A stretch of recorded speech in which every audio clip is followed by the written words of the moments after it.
Calvinist position is the only position that can justify the claim that God inherently has his knowledge. He inherently has it by nature of being creator, planner, purposer, and determiner. He determines what he knows from within himself by planning creation out from start to finish. He does not learn what he knows from outside himself by considering, or in this case, as he says, God is not looking through the quarters of time on Calvinism and seeing how good or bad they are, and therefore making his choice.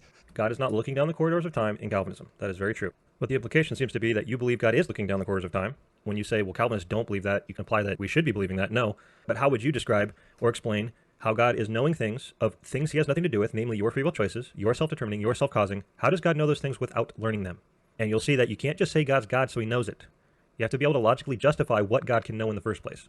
But his choice is completely and totally of himself. In other words, it's what arbitrary means. They don't like the word arbitrary, but that's what it means. Well, it can mean that. You don't just get to say that's what it means. There are multiple definitions of the word arbitrary, and the reason we object to its use is because these days, right, the word arbitrary means random, these days. So if you can point a couple hundred years back and show that what arbitrary means is that the king could arbitrarily, meaning without reasons beyond him, make decisions and do this or that, yeah, then God is arbitrary in the sense of ultimateness, right? But God is not arbitrary in the sense of what most people consider it today, randomness. Everything God does is for specific purposes, okay? To make a choice without any outside influence whatsoever, but for his own glory, for his own good, for his own self-interest, he makes a choice to change some people and leave all other people to go their own direction.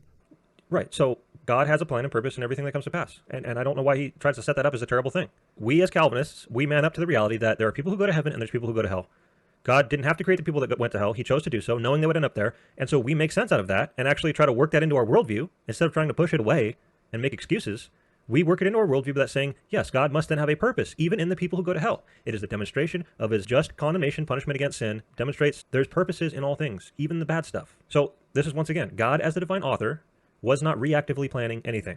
Since the only things that can exist are things that God creates, and the only things that can continue to exist or come to pass are things that God sustains after he creates, then the idea that God can be considering future things that are not the results of his own actions to create or sustain is logically absurd. God cannot look into the quote-unquote future because the only future that can exist is one that he himself brings about.